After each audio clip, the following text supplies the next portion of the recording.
सुनाओ बतैब तब न कोई जानी इतना आदमी देखता क्या करब प्यार मोहब्बत के बात बा ना अच्छे तो बताओ जनता के बीच में जाई भाई लोग देखता लोग कह चली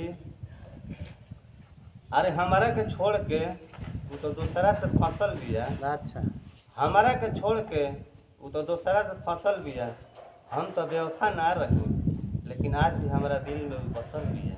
अच्छा ये बात बा जी तली यही पर दू लाइन बात सुनाब अरे नंबर हमर ब्लॉक कैले हम भैनी आजाद कि नंबर हमर ब्लॉक कैले हम भैनी आजाद जो जोगे छिनरी रह जिंदाबाद जो जोगे छिनरी रह जिंदाबाद अरे नंबर हमर ब्लॉक कैले हम भैनी आजाद नंबर हमर ब्लॉक कैले हम भैनी आजाद जो जोगे छिनरी रह जिंदाबाद जो जोगे छिनरी रह जिंदाबाद। बहुत दर्द बा ना खूब दिल के दर्द अब केकरा से बताई।